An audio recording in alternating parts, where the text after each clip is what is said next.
Welcome to OCD Clarity. My name is Luc, and for the past couple of weeks I was pretty sick, pretty ill. Had a very bad headache, a fever, and I stayed in my bed for like a week. But I'm getting there. I'm feeling a lot better. I was living with aspirin. I ate this whole packet of aspirin in one week. My headache was crazy. So this remembered me about my health OCD.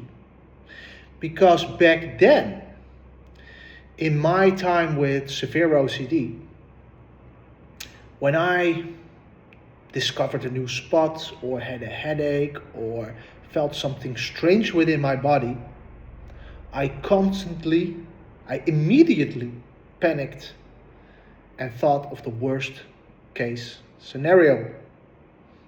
And that was dying of a very bad disease or being impacted greatly by this possible disease I might have. And this was for me a very, very big problem because I suffered greatly, not only with health OCD, but multiple themes throughout the day. And it's all intertwined with each other, so really bad. So I completely recovered from OCD. And by this I mean, I'm no longer scared of my themes or possible outcomes. And I'm not experiencing any anxiety apart from normal anxiety, like when I'm crossing the road and a big van is coming and see maybe it's coming really close now. Maybe I need to step up my game and cross this road faster. But I don't have, for the 99% of the time, no intrusive thoughts, images, urges, nothing. I function like someone who doesn't have OCD or generalized anxiety disorder. And I was a very severe case. If you look up my story, I suffered for more than 10, 15 years plus with anxiety and severe treatment-resistant OCD. So let this be a message of hope. You can recover. You can. But you need to give it all with the right information. So back to health OCD and my situation now. I'm feeling a lot better, and I stayed in my bed for like a whole week. And these are times that you will think about your life and think about. You have time to think, right? But I made peace with a lot of my worst case scenarios. So there's no anxiety there anymore. So I made peace with the fact that I could die early from a terrible disease. I made peace with that. And also that I could get disabled or my life could change because of an illness, right? And I accepted that possible fact. And really made peace with that possible outcome. And the result of that is I'm not experiencing anxiety about that typical theme or subject or possible outcome because I'm not scared of it. And this is the whole point. When I was in the midst of my OCD suffering, and back then I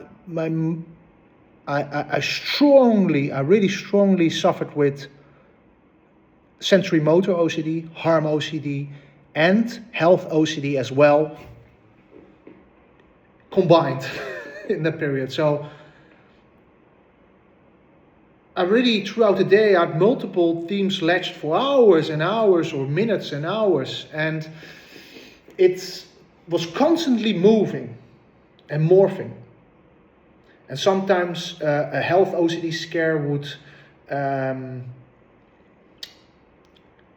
impact my life for like 2 weeks.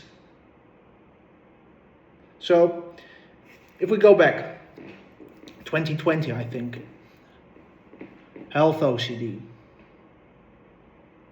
I was really anxious around dying of skin cancer because everybody in my family has it.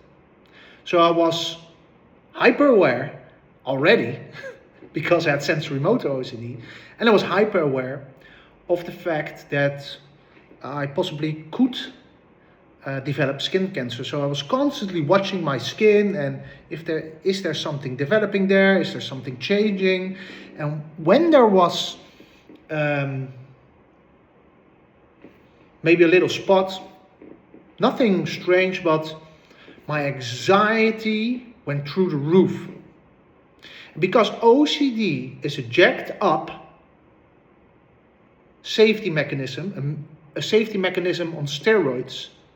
It's trying to keep you safe, but it is way too sensitive. It's way too sensitive, and the anxiety reaction is way too high. So, because this anxiety spike is so high, it has a certain realness factor. And because it's so intrusive, when I saw a little spot, my eyes couldn't stop watching at it, thinking about it. And I was completely convinced this was something really bad. I was completely convinced. And that is the nature of this disorder. That's because this is the reason why people are stuck for so freaking long. So I was doing all kinds of compulsions. First, I was constantly interacting with my thoughts about this spot and this possible outcome. Second, I was constantly self-reassuring myself. No, Luke, in my head, no, Luke, this is no cancer, no, and it will be all right, and so it will be all right, and it's not cancer. The anxiety level drops down a bit, but what if it is? Bam! No, it is not, no. But this is the OCD cycle. Obsession, compulsion, and the time of the relief will only get shorter and shorter and shorter. It is a fertile pursuit. It will never work. It will never work, but it looks that way. It will never work. But the biggest compulsion I was doing was the fact that I was constantly seeing doctors, going out of the hospital. And because everybody in my family has skin cancer, and this form is really manageable, you can get 80 with it. They cut it out, or they do a little bit of cream and gone. But because I had a specialist where I could go to and check it out. So what happens is you go to the specialist, you check the spot, for instance, out, and they say, no cancer. You will get back home and you think, phew, you had the relief, you're feeling better. And for some time, sometimes this relief will last a lifetime. Sometimes this relief will last a couple weeks, couple days, couple hours, or couple seconds, because you're not 100% sure if you did a biopsy that it isn't cancerous. Most probably. But also, I went in and out, in and out, in and out, different kind of spots, different places on my body.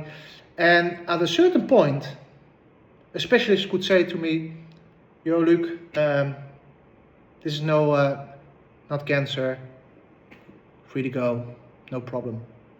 And went out of the hospital, and my head was saying, this time it was really a quick check. Did he really looked good enough? And the anxiety levels were as high as they could. And the reason for that is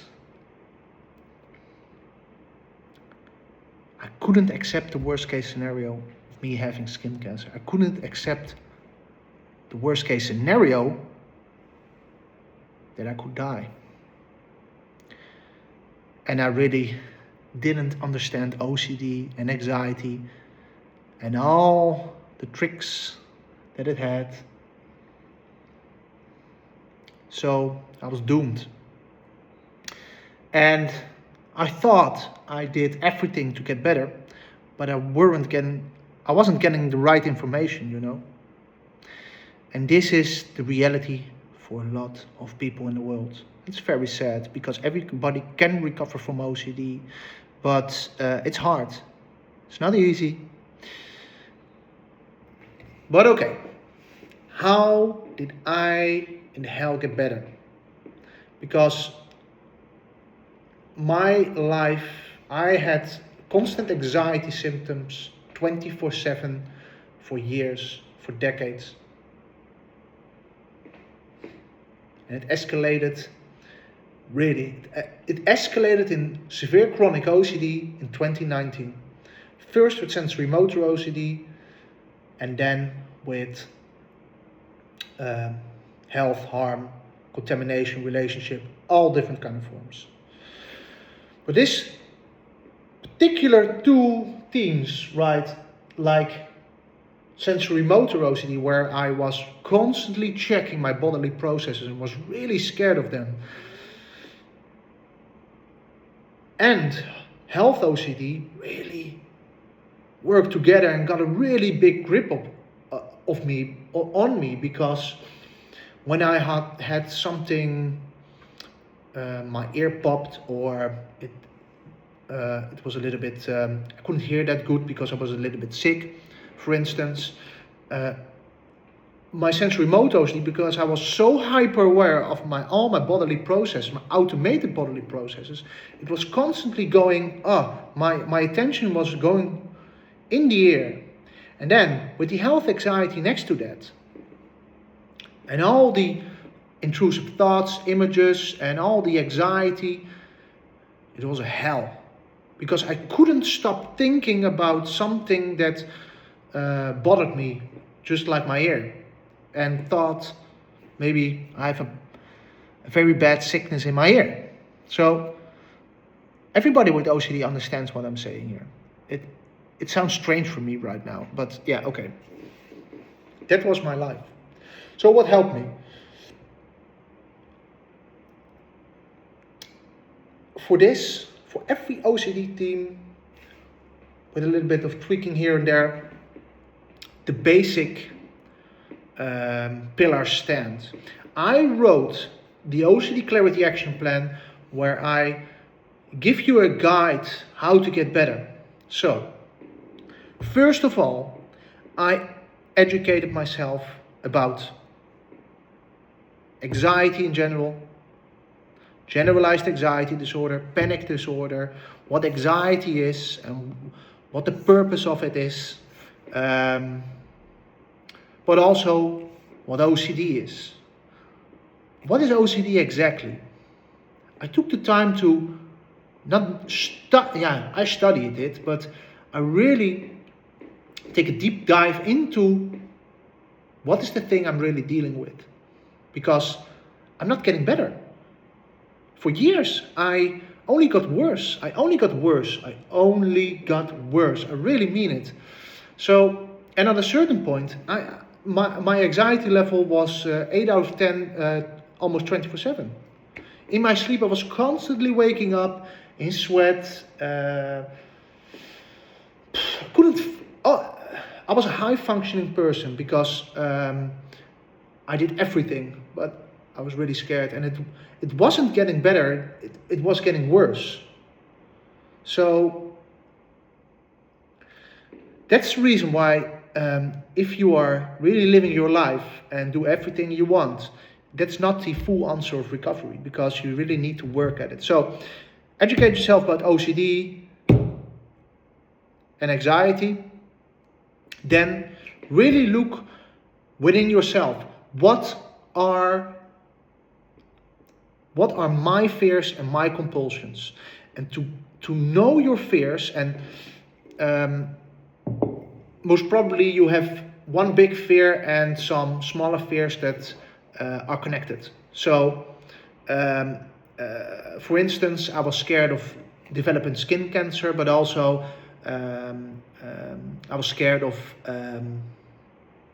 other terrible diseases. But this is health OCD, so that was the thing. But also look into yourself and see and write down 2 or 3 times a week. Take the time to really work at your OCD, educate and do these steps, but write down the fears you are having and look into what are the things I'm really doing that to get relief in the moment.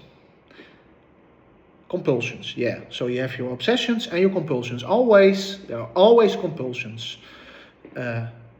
Outward compulsions or inward compulsions. So you have avoidance, you have pushing away thoughts, pushing away images, reassure yourself or getting reassurance from your partner or a specialist. And yeah, or washing your hands. Look it up. Look all the compulsions up. Or check for yourself. What is the thing you are doing in the moment to get better, to feel better? That is it. That's it. So, when you have, and it can constantly change, because OCD tends to morph for the most people. So, when I firstly got struck with severe OCD, with sensory motor OCD, I thought that if I could solve the sensory motor OCD problem, I was better. But I developed health OCD, relationship OCD. This is the nature of OCD. It constantly shifts, morphs,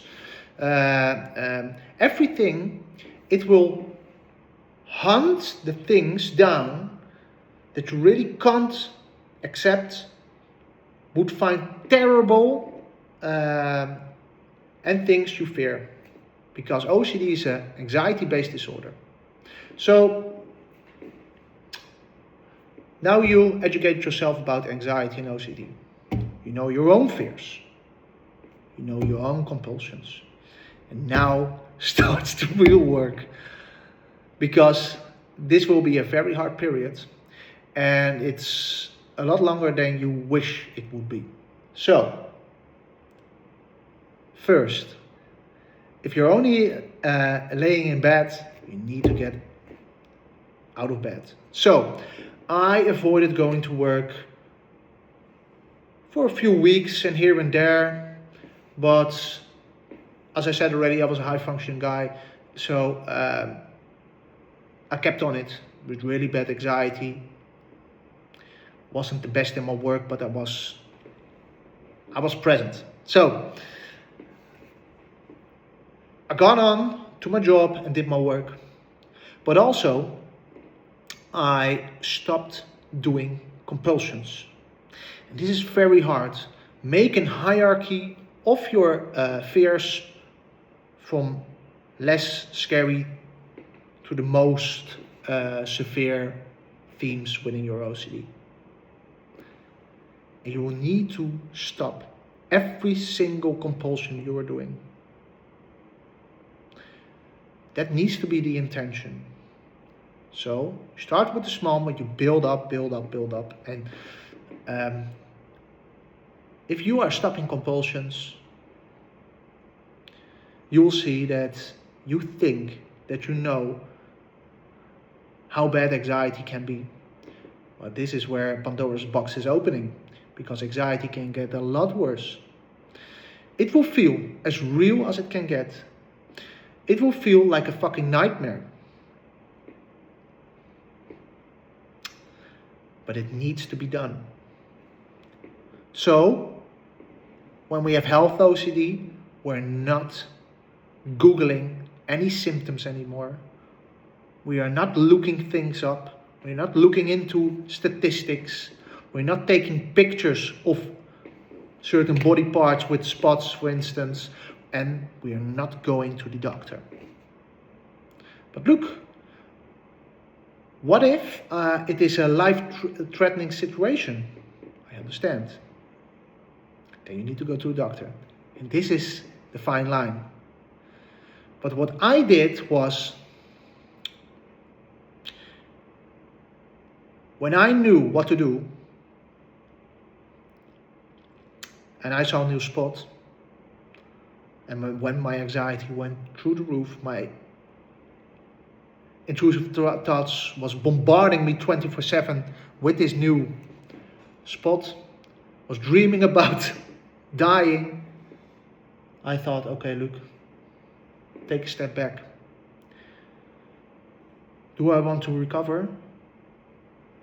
Or do I want this OCD cycle running for the rest of my life? And it's all about risk taking.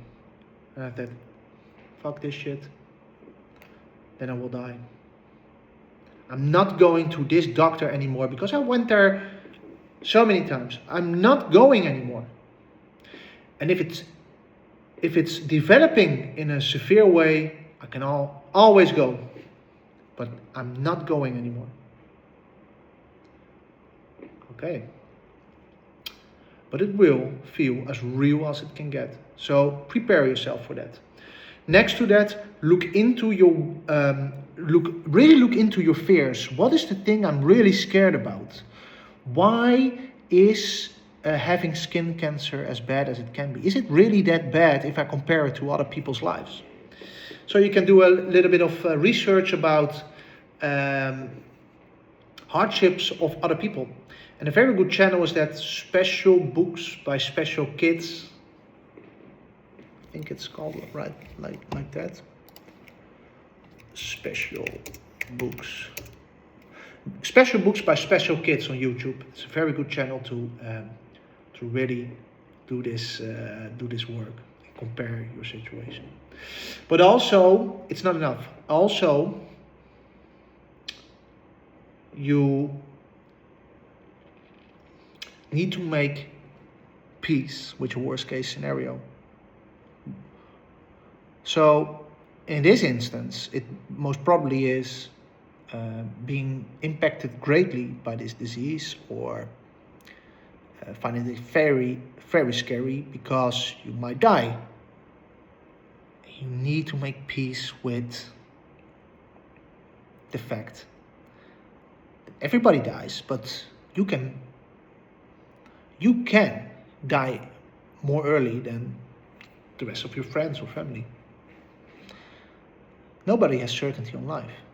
So this is a thing that a lot of people need help with, because it's a difficult topic, but if you're not making peace with your worst case scenario, your chances of recovery are almost non-existent in most cases. So you educate yourself, you looked into your fears, you're stopping doing compulsions, having a good life routine, daily routine, going to work, going back to the gym, do things, even if you don't feel like it, having a good, healthy diet, and also a very big, important step in your recovery is doing the cognitive work, so CBT. And I linked all this information and the complete guide to recovery within my OCD Clarity Action Plan. You can download it for free on ocdclarity.com. Take this chance. Take this chance, because if you had OCD 20 years ago, you most probably couldn't get reach full recovery. And now everybody can, but it is hard, and there's a lot of misinformation from people that don't understand this disorder, didn't live it, didn't had it, and really learned about OCD in a book. But it is a really complex disorder. And I got help from a lot of OCD specialists for years, and I couldn't get better. Only when I really talked to people all over the world, people who recovered from different kind of themes, because sensory motor OCD is really not known that well, for instance. I interviewed them, took their information, how they got better with them, with their themes, and try to implement them within my own journey. So, I just wanted to shoot a video of 6 minutes, but it is already 26, so okay. If you need any help, please reach out, and I will upload a lot more in the coming times. And I know I have an accent, but I'm trying as best and try to keep learning English, because I know. I hope you can follow the message. So please help me grow this channel. Subscribe to my channel, give it a like. Please help it grow. Share it. Download my OCD Clarity Action Plan if you have severe OCD. Reach out via my website if you need any help. And thank you very much.